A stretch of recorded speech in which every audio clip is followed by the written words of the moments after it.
शुभोदय बच्चों, फिर से एक बार आपका ऑनलाइन क्लास में स्वागत है। ठीक है, आज हम इस कहानी के अंतर्गत आए हुए कठिनाई शब्दों का अर्थ जानेंगे। सभी लोग अपने नोटबुक निकालिए, पेन ले लिए और बैठिए। मैं आपको एक एक कर इसके अर्थ आपको बताऊंगी। मैं आपको 5 सेकंड दूंगी, ठीक है? 1 2 3 4 5। ठीक है बच्चों, चलिए अब आप लोग अपने नोट में नोट करिए। चिमटा। चिमटा का अर्थ क्या है?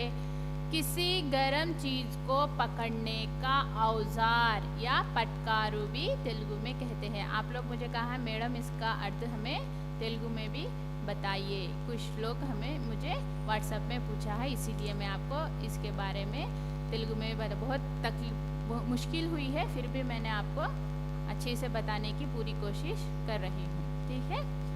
ख्याल। ख्याल मतलब सोच, मतलब आलोचना। सभी लोग नोट ध्यान से करिए। जलना, जल जाना। हाथ, किसी गर्म चीज को हम पकड़ते हैं तो हमारा हाथ जल जाता है ना, वो मतलब कालुटा। उंगलियां, फिंगर्स, वेलू। दुआएं देना, दीवेनलिव्वडम, ब्लेसिंग्स। दिल बैठ जाना, व्यांकुलम चेंदुटा। कलेजा मजबूत करना, धैर्यम తెచ్చుకొనుట। कांधा, शोल्डर, भुजमु। बंदूक, तुपाकी, गन। शान, गर्वमु, प्राउडनेस। संघी, साथी, दोस्तुलु। मजाक, परिहासम। पगले, पिच्चोड़ा। चौकाना, उलिक्की पड़ुटा। आह भरना, दुख से कराहते हुए ठंडी सांस लेना। బాధపడుతూ నిట్టూర్పుగా వీడ్చుట। बेसमझ, తెలివి లేనివాడు। ठीक है, अब और कुछ शब्दार्थ जानेंगे।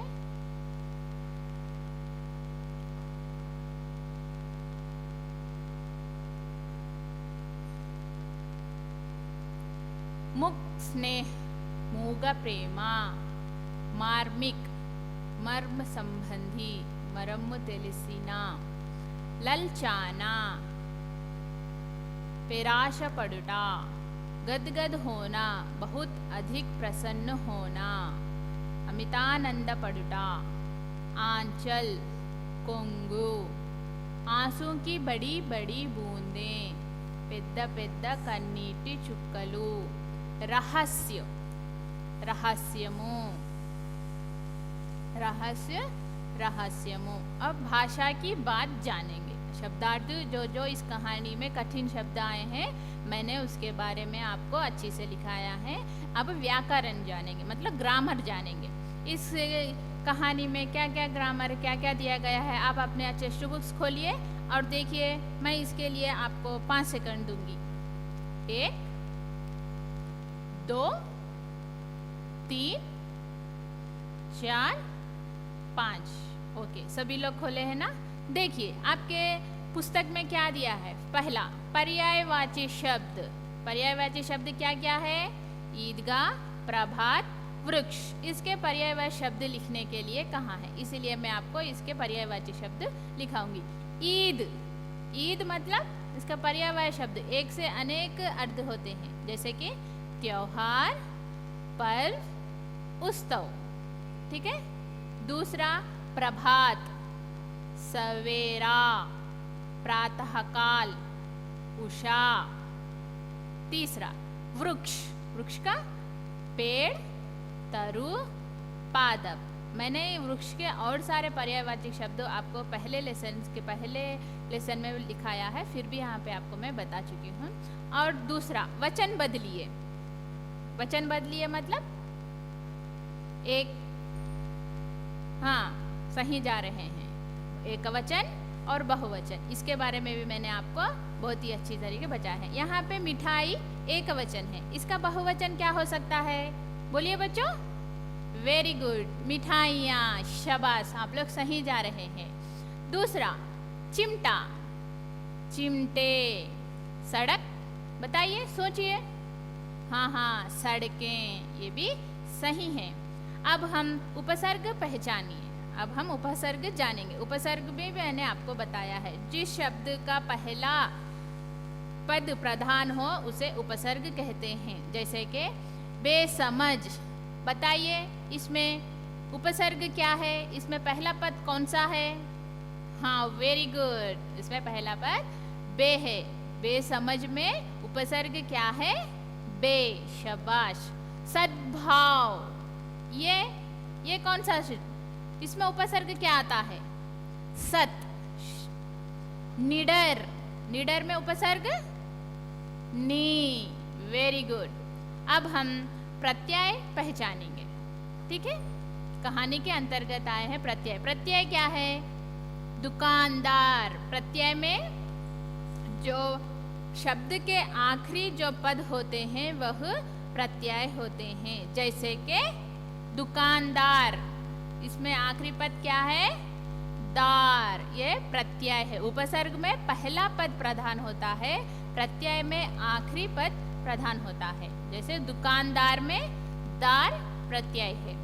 गरीबी, बी में क्या प्रत्यय है? यहाँ पे बी नहीं आएगा क्योंकि बी में बड़ी ई की मात्राएं आती है। जैसे कि बी, कौन सी आवाज आ रही है हमें? कौन सी मात्राएं आ रही है?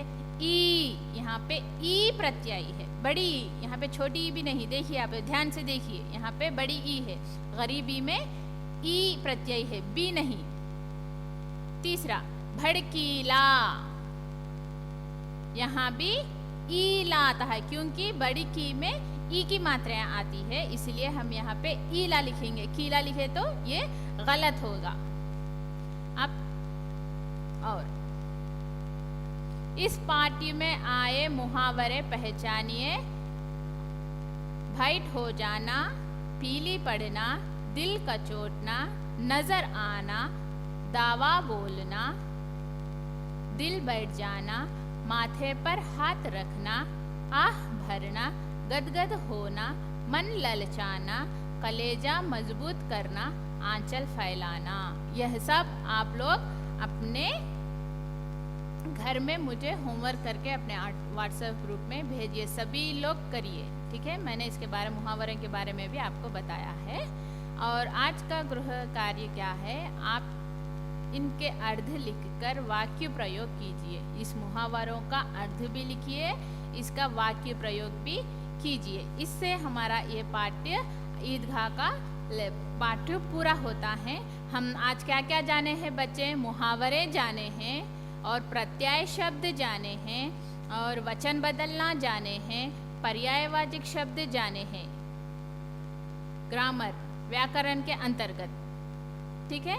और आप कुछ अपने ओर से मुझे 5 पर्यायवाचक शब्द लिखकर बताइए और 5 वचन बदलिए लिखकर बताइए और उपसर्ग 5 और प्रत्यय 5 शब्द मुझे लिखकर आज के होमवर्क में सेंड करिए। मुहावरों के साथ आपको क्या क्या लिखना है?